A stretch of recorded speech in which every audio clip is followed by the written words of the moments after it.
ఇప్పుడు మనం నోటిఫికేషన్‌లోకి అయితే వద్దాం. ఎంటీఎస్ నోటిఫికేషన్ గురించి. సో, ఇక్కడ మనకి ఎంటీఎస్ నోటిఫికేషన్ అయితే పడ్డదండి. దీనికి మనం అప్లై చేయడానికైతే జూన్ 27థ్ అండి స్టార్టింగ్ డేట్. ఎండింగ్ డేట్ అయితే జులై 31. సో, అప్పటి వరకు మీకు టైమ్ ఉంటది. ప్రతి ఒక్కరు అప్లై చేసుకోవచ్చు. ఇక్కడేంటంటే ఫీజ్ స్ట్రక్చర్ అనేది ఏంటంటే చాలా మందికి రిలాక్సేషన్ ఉంటుందండి. ఎవరైనా ఫీజ్ పే చేయవలసొచ్చినా కూడా పెద్ద ఫీజ్ అయితే కాదు. ఎస్ఎస్‌సిది ఎప్పుడు కూడా చాలా తక్కువ ఫీజు. సో, రూ. 100 ఉంటుందండి ఫీజు. రిలాక్సేషన్ ఉన్న వాళ్ళకి ఆ ఫీజ్ కూడా ఉండదు. కాబట్టి అప్లై చేయండి. వెళ్లి ఎగ్జామ్ రాయండి. మీకంటూ ఒక ఐడియా వస్తది. దీనికి ఎగ్జామ్ అయితే మనకు అక్టోబర్, నవంబర్‌లో ఎగ్జామ్ ఉంటుందండి. అయితే ఈ అప్లికేషన్ అప్లై చేసేటప్పుడు మీకేమైనా డౌట్స్ గాని ఏమైనా ఉన్నాయనుకోండి, మీరు కామెంట్ సెక్షన్‌లో పెడితే వాటికి సంబంధించిన ప్రతి డౌట్‌ని మేము క్లియర్‌గా క్లారిఫై చేస్తాం.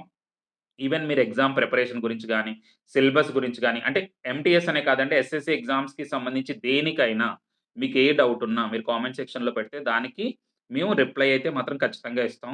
అలాగే నెక్స్ట్ ఒకవేళ ఎంటీఎస్ అప్లై చేసేటప్పుడు మీకేదైనా డౌట్ ఉన్నట్లయితే ఇక్కడ ఒక టోల్ ఫ్రీ నంబర్ ఇచ్చారండి. 1800 309 3063 ఇది ఎస్ఎస్‌సి వాళ్ళది.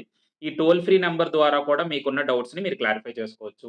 అయితే ఈ ఎంటీఎస్ నోటిఫికేషన్‌లో మనకి 2 పోస్ట్‌లు అయితే ఇచ్చారండి. ఎంటీఎస్ అంటే మల్టీ టాస్కింగ్ స్టాఫ్. ఇది గ్రూప్ సి అంటారు. Non gazetted officers.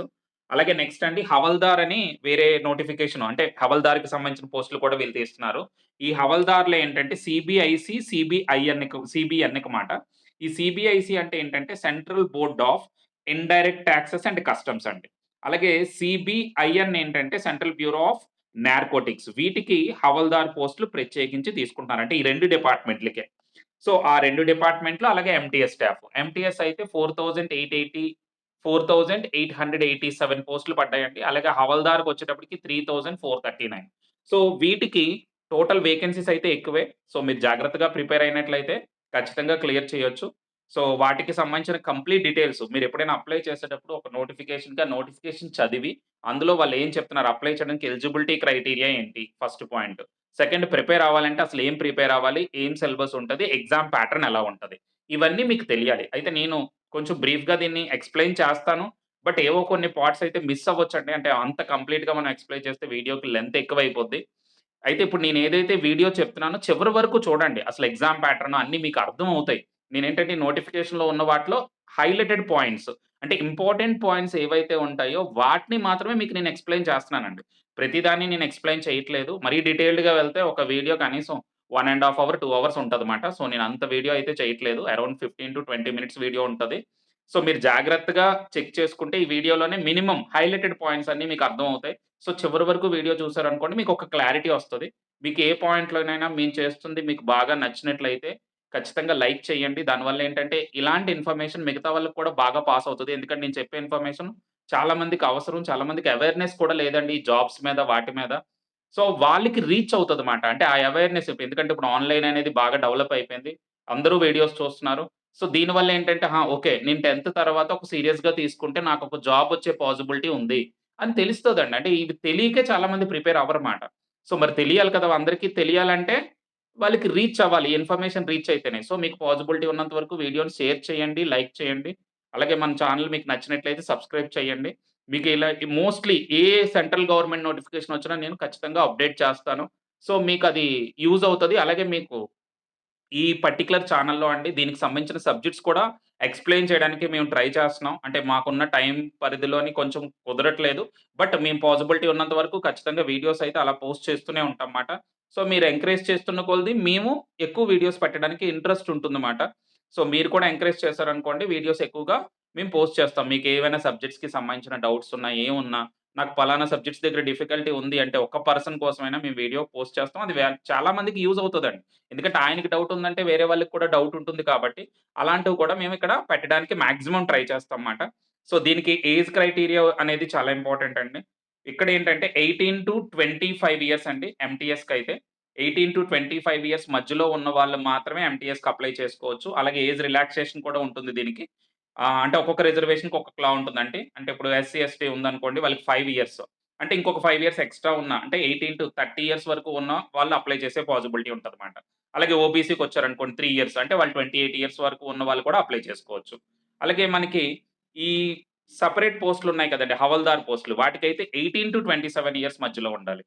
సో, హవల్దార్‌కైతే 18-27 మధ్యలో ఉండాలండి. ఎంటీఎస్‌కైతే 18-25 ఇయర్స్. అక్కడ ఏజ్ రిలాక్సేషన్ పర్టిక్యులర్ రిజర్వేషన్ బట్టి ఉంటుంది. చూసుకొని అప్లై చేసుకోండి. సో, ఇది మనకి ఎడ్యుకేషనల్ క్వాలిఫికేషన్ అయితే 10థ్ క్లాస్. అంటే 10థ్ పాస్ అయిన ప్రతి ఒక్కరు అప్లై చేయొచ్చు. ఏజ్ కూడాకొచ్చేటప్పటికంటే ఇది గుర్తుపెట్టుకోండి. ఏజ్ అయితే 18-25 ప్లస్ రిలాక్సేషన్. అలాగే 18-27 అనేది మనకి హవల్దార్ పోస్ట్‌లకి మాట. సో, ఇది గుర్తుపెట్టుకొని మీరు మాక్సిమం అప్లై చేయాలి. సో, ఇంకా మనం ఇక్కడ ఏంటంటే మెయిన్‌గా వచ్చేటప్పుడండి ఇవి క్లియర్‌గా మీకు తెలియలేదనుకోండి, అక్కడ మనకి ప్రాబ్లమ్ అనేది వచ్చేస్తదన్నమాట. సో, అందుకని అవి చూసుకొని మీరు అప్లై చేయవలసుంటుంది. సో, అది మర్చిపోకండి. అయితే ఇక్కడ దీనికి మనకి మెయిన్‌గా ఏంటంటే ఎగ్జామ్ ప్యాటర్న్‌కొచ్చామనుకోండి. అసలు ఎగ్జామ్ ప్యాటర్న్ ఎలా ఉంటది ఈ ఎగ్జామ్‌కి? ఈ ఎగ్జామ్ అనేది కంప్లీట్‌లీ కంప్యూటర్ బేస్డ్ ఎగ్జామే. ఆన్‌లైన్ టెస్టేనండి. ఇక్కడ మనకి 2 సెక్షన్స్ ఉంటాయండి. సెక్షన్ 1 ఉంటుంది. సెక్షన్ 2 ఉంటుంది. అంటే సెషన్ 1, సెషన్ 2 అని రాసారు ఇక్కడ మనకి. ఈ సెషన్ 1లో అండి న్యూమరికల్ యాప్టిట్యూడ్ ఏదైతే ఉందో, ఈ న్యూమరికల్ యాప్టిట్యూడ్, రీజనింగ్ ఉంటదన్నమాట ఫస్ట్ సెషన్‌లో. ఈ న్యూమరికల్ యాప్టిట్యూడ్ అనేది 20 క్వెషన్స్ ఇస్తారు. 60 మార్క్స్. అలాగే రీజనింగ్ కూడా అండి 20 క్వెషన్స్ ఇస్తారు. 60 మార్క్స్. మొత్తం మీద మీకు 40 క్వెషన్స్ ఇచ్చారు. 120 మార్క్స్‌కండి. అయితే ఇక్కడ 45 మినిట్స్ డ్యూరేషన్ ఉంది. ఓకే. సో, 45 మినిట్స్‌లోని మీరు ఈ సెక్షన్‌ని కంప్లీట్ చేయవలసుంటది. అయితే ఫస్ట్ సెషన్ ఏదైతే ఉందో దానికి నెగెటివ్ మార్కింగ్ లేదు. సో, నెగెటివ్ మార్కింగ్ అనేది ఫస్ట్ సెషన్‌కి ఉండదండి. మీరు కంప్లీట్‌గా 40 క్వెషన్స్ రాసేయొచ్చు. అది గుర్తుపెట్టుకోండి. మొత్తం 40 పెట్టియండి. మీకొచ్చినా రాకపోయినా 40 క్వెషన్స్ ఖచ్చితంగా పెట్టాలి. అయితే దీనికి కట్ ఆఫ్ ఉంటదండి. ఆ కట్ ఆఫ్ గురించి మనం ఫర్దర్‌గా డిస్కస్ చేద్దాం. ఈ సెషన్ 1లో ఎవరైతే క్వాలిఫై అవుతారో వాళ్ళది మాత్రమే సెషన్ 2 చెక్ చేస్తారు. సెషన్ 1 గాని మీరు క్వాలిఫై అవ్వకపోతే ఇంక మీకు నెక్స్ట్ సెషన్ ఏమొచ్చిందని కూడా చూడరు. ఆ పేపర్ వాల్యుయేషన్ జరగదు. సో, సెషన్ 1లో క్వాలిఫై అయిన వాళ్ళు మాత్రమే సెషన్ 2లో వచ్చిన మార్క్స్‌కి ఎలిజిబిలిటీ ఉంటది. కాబట్టి సెషన్ 1 క్వాలిఫై అవ్వడం చాలా చాలా ఇంపార్టెంట్. కాబట్టి ఖచ్చితంగా మీకొచ్చినా రాకపోయినా 40 క్వెషన్‌లు ముందు పెట్టియండి. వచ్చినవేవైతే ఉంటే అవి రాయడానికి ట్రై చేయండి. రిమైనింగ్ 40 క్వెషన్స్ ఖచ్చితంగా ఒక్కటి కూడా వదిలేయకుండా పెట్టియాలి. ఏదో ఒక సెక్షన్ అండి. మీకు ఏ ఆప్షన్ దొరికితే ఆ ఆప్షన్ పెట్టియండి. కానీ ముందు ప్రిపేర్ అయ్యి మాక్సిమం రాయడానికి ట్రై చేయండి. సో, అది మాత్రం చాలా చాలా ఇంపార్టెంటు. సో, మీరు అవాయిడ్ చేయకూడదు. ఫస్ట్ సెషన్ ఏదైతే ఉందో అందులో ఉన్న ప్రతి క్వెషన్‌కి మీరు ఆన్సర్ చేసేయండి. ఎందుకంటే నెగెటివ్ మార్కింగ్ లేదు. అది గుర్తుపెట్టుకోండి. చాలా మంది నెగెటివ్ మార్కింగ్ ఉందనుకోని పెట్టడం మానేస్తారన్నమాట. ఇది 10థ్ బేస్డ్ ఎగ్జామ్ కాబట్టి మరీ అంత ఇబ్బంది పెట్టరన్నమాట స్టూడెంట్స్‌ని. ఇంకా సెషన్ 2కొచ్చేటప్పటికండి జనరల్ అవేర్‌నెస్, ఇంగ్లీష్ లాంగ్వేజ్ ఉంది. ఒక్కొక్క సెక్షన్ నుంచి మీకు 25 క్వెషన్స్ ఉన్నాయి. ఇది కూడా 45 మినిట్స్. అంటే టోటల్‌గా 1 ½ అవర్ మాట 2 కలిపి. ఒకసారి వెంటనే వెంటనే జరిగిపోతాయి. బట్ ఏంటంటే సెకండ్ సెషన్ ఏదైతే ఉందో దానికి నెగెటివ్ మార్కింగ్ ఉంది. అది గుర్తుపెట్టుకోండి. ఒక్కొక్క దానికి 3 మార్క్స్ ఇక్కడ 75 మార్క్స్. నెగెటివ్ మార్కింగ్ ఏంటంటే మీరు ఒక క్వెషన్ తప్పు రాస్తే 1 మార్క్ డిడక్ట్ అయిపోద్ది. సో, చాలా జాగ్రత్తగా రాయాలి. సెషన్ 2లోని చాలా చాలా జాగ్రత్త. దీనికి క్వాలిఫైయింగ్ ఉందండి. మినిమమ్ మార్క్స్ వస్తేనే మీకు ఎలిజిబుల్ అవుతారుమాట. సో, క్వాలిఫైయింగ్ అయితే ఉంది దీనికి కూడా. కాకపోతే ఖచ్చితంగా మీకేంటంటే నెగెటివ్ మార్కింగ్ ఉంది. సో, మీరేది పడితే అది పెట్టడానికి అవ్వదు. సో, 50 క్వెషన్స్‌లో మీరు క్వాలిఫై అవ్వాలి. నెక్స్ట్ నెగెటివ్ లేకుండా చూసుకోవాలండి. అంతేగాని వచ్చి అన్నీ పెట్టేయకూడదు. సెషన్ 1 అన్నీ పెట్టేయండి. సెషన్ 2 అన్నీ పెట్టొద్దు. మీకేది ప్రాపర్‌గా ఎగ్జాక్ట్‌గా తెలుస్తదో వాటిని మాత్రమే పర్ఫెక్ట్‌గా పెట్టండి. ఓకే. సో, అది చాలా ఇంపార్టెంట్ మాట. మీకు సెషన్ 2లో మాత్రం నెగెటివ్ మార్కింగ్ ఉంది కాబట్టి చాలా జాగ్రత్తగా రాయవలసిన అవసరం ఉంటదండి. అక్కడ జనరల్ అవేర్‌నెస్, ఇంగ్లీష్‌కే ఇంపార్టెన్స్ ఇచ్చారు. అలాగే వీటికి ఏదైతే సిలబస్ ఉంటదో సిలబస్ కూడా ఇక్కడ క్లియర్‌గా మెన్షన్ చేశారండి. న్యూమరికల్ అండ్ మ్యాథమెటికల్ ఎబిలిటీ అని. అలాగే reasoning ability and problem solving వాటికి సంబంధించిన టాపిక్స్ కూడా రాశారు. ఖచ్చితంగా ఇక్కడ ఇచ్చిన టాపిక్స్ మీద ప్రతి ఒక్కరికి అవగాహన ఉండాలి. ఎక్కువున్నా తప్పులేదు గానీ, తక్కువ మాత్రం జరగకూడదు. ఇక్కడున్న అన్ని టాపిక్స్ మీద మీకంటూ ఒక ఐడియా ఉంటే మీరు రాయగలుగుతారు. అలాగే జనరల్ అవేర్‌నెస్‌లో ఏం చదవాలి, ఇంగ్లీష్‌లో ఏం చదవాలి అన్నీ క్లియర్‌గా ఇచ్చారు. అయితే ఇక్కడ ఎంటీఎస్ కనుకోండి ఓన్లీ ఒక ఎగ్జామ్ మాత్రమే ఉంటుంది. ఆ ఎగ్జామ్‌లో ఉన్న మెరిట్ లిస్ట్ బట్టి వాళ్ళకి పోస్టింగ్ అలోకేట్ చేసేస్తారు. కానీ మనకి సెకండ్‌ది ఉంది కదండీ! హవల్దార్ పోస్ట్‌లు వాటికేంటంటే ఫిజికల్ ఎఫిషియన్సీ టెస్ట్ కూడా ఉంటది. ఈ టెస్ట్‌లో ఏంటంటే వాకింగ్ ఉంటదండి. మేల్ పీపుల్ ఎవరైతే ఉంటారో వాళ్ళు 1600 మీటర్స్‌ని 15 మినిట్స్‌లో వాక్ చేయవలసుంటది. రన్నింగ్ కాదండి ఓన్లీ వాకింగే. అలాగే ఫీమేల్ వాళ్ళు ఎవరైతే ఉంటారో వాళ్ళు 1 కిలోమీటర్‌ని 20 మినిట్స్‌లో వాకింగ్ చేయాలమాట. సో, ఆ వాకింగ్ అనేది మెయిన్ ఫిట్‌నెస్ కోసమండి. ఆ ఫిట్‌నెస్ అనేది ఖచ్చితంగా ఉండాలని వీళ్ళు ఇది పెట్టారు. అలాగే ఫిజికల్ స్టాండర్డ్స్‌కొచ్చేటప్పటికి మేల్ హైట్ అయితే 157.5 సెంటీమీటర్స్ ఉండాలండి. చెస్ట్‌కొచ్చేటప్పటికి 81 సెంటీమీటర్స్. అలాగే అక్కడ ఎక్స్‌పాండ్ చేసినప్పుడు 5 సెంటీమీటర్స్ రావాలన్నమాట మినిమమ్ ఎక్స్‌పాన్షన్. అలాగే ఫీమేల్‌కొచ్చేటప్పటికి హైట్ 152 సెంటీమీటర్స్ అండి. వీళ్ళకి వెయిట్ చూస్తారు. 48 కేజెస్ వెయిట్ ఉండాలి. సో, ఇవి ఫిజికల్ టెస్ట్ అండి. అంతే. ఇంకా అంతకు మించి ఏమి ఉండవు ఫిజికల్ టెస్ట్ అనేది. ఇది ఎవరికి? ఎవరైతే ఫస్ట్ ఈ దాంట్లో క్వాలిఫై అవుతారో వాళ్ళకి ఫిజికల్ ఎఫిషియన్సీ టెస్ట్ ఉంటది. ఓన్లీ ఫర్ హవల్దార్ పోస్ట్‌లకి మాత్రమే. ఎంటీఎస్ పోస్ట్‌లకి ఇటువంటి టెస్ట్‌లేవి ఉండవండి. ఎంటీఎస్‌కి ఓన్లీ రిటన్ ఎగ్జామ్‌ని బేస్ చేసుకొని మీకిచ్చేస్తారు. అయితే ఇంకా మనం చెప్పాం కదండీ! ఇక్కడ క్వాలిఫై అవ్వాలి అని చెప్తున్నాను. సెషన్ 1లో ఎవరైతే క్వాలిఫై అవుతారో, వాళ్ళు మాత్రమే సెషన్ 2కి ఎలిజిబుల్. అంటే అది ఆ పేపర్‌ని చూడ్డానికి మాట. ఈ క్వాలిఫైయింగ్ సెషన్ 1లోని, సెషన్ 2లోని ఖచ్చితంగా క్వాలిఫై అవ్వాలి. అయితే సెషన్ 1లో క్వాలిఫై అవ్వకపోతే ఇంక మీరు సెషన్ 2లో ఎన్ని మార్కులొచ్చినా ఉపయోగం లేదన్నమాట. సో, అన్‌రిజర్వ్డ్ పర్సన్స్ ఎవరైతే ఉంటారో వాళ్ళకి 30% కరెక్ట్‌గా రాయాలి. ఫస్ట్ సెషన్ 1 అనుకున్నాం కదా! ఎన్ని క్వెషన్స్ ఉన్నాయి? 40 క్వెషన్స్ ఉన్నాయండి.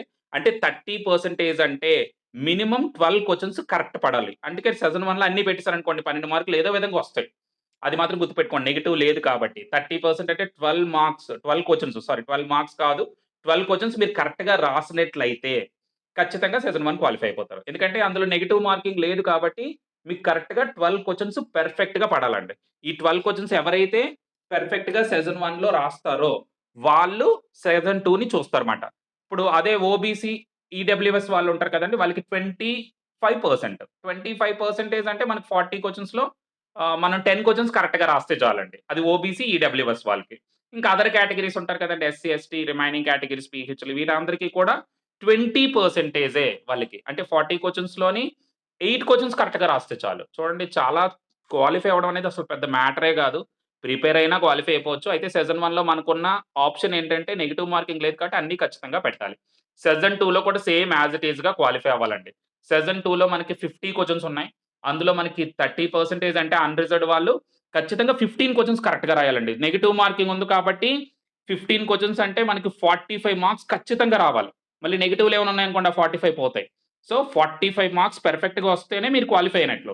అప్పుడే మీరు ఎలిజిబుల్ అండి. లేకపోతే మిమ్మల్ని ఇంకా తీసేస్తారు. ఒకవేళ ఎవరు క్వాలిఫై అవ్వట్లేదనుకోండి, నెక్స్ట్ నోటిఫికేషన్‌కెళ్ళిపోతాయి పోస్ట్‌లన్నీ. కాబట్టి ఖచ్చితంగా మీరు క్వాలిఫై అవ్వాల్సిన అవసరం అయితే ఉందిక్కడ. ఓకే. అలాగే ఓబీసీ వాళ్ళకైతే 25% అండి. అలాగే మళ్ళీ అదర్ కేటగరీస్‌కి 20% ఆఫ్ ది మార్క్స్ రావాలి. ఎందుకంటే సెషన్ 2 150 మార్క్స్‌కి. 150లో మీకు 30% అంటే 45 మార్క్స్ వచ్చిన వాళ్ళే క్వాలిఫై అవుతారు అన్‌రిజర్వ్డ్ అయితే. అలాగే ఇంకా మిగతా రిజర్వేషన్స్ వాళ్ళకి తగ్గుతున్నాయి. మీరొకసారి కాలిక్యులేట్ చేసుకుంటే మీకు ఎగ్జాక్ట్‌గా ఎన్ని మార్క్స్ రావాలో తెలుస్తది. సో, ఇక్కడ చాలా ఇంపార్టెంట్ పాయింట్ అయితే మాత్రం ఫస్ట్ మీరు గుర్తుపెట్టుకోవాల్సింది లాస్ట్ డేట్ గుర్తుపెట్టుకోండి. ఖచ్చితంగా అప్లై చేయండి. 10థ్ క్వాలిఫికేషన్ కాబట్టి అందరికీ ఎలిజిబిలిటీ ఉంటుంది. మెయిన్ మీరు 10థ్ పాస్ అయ్యుంటే చాలు. ఫస్ట్ వన్ ఏజ్ క్రైటీరియా చూసుకోండి. ఏజ్ క్రైటీరియా అయితే 25 ఇయర్స్, 27 ఇయర్స్ ఉన్నాయి హవల్దార్‌కి. సో, ఎగ్జామ్ అనేది ఒకటుంది. ఎగ్జామ్ సెషన్ 1 క్వాలిఫై అయితే సెషన్ 2 చూస్తారు. సెషన్ 2లో ఎవరికైతే మంచి మార్క్స్ వచ్చాయో వాళ్ళు ఖచ్చితంగా జాబ్ వచ్చే ఛాన్స్ ఉంటది. చాలా ఈజియెస్ట్ ఎగ్జామ్ అండి. జాగ్రత్తగా ప్లాన్ చేసుకోండి.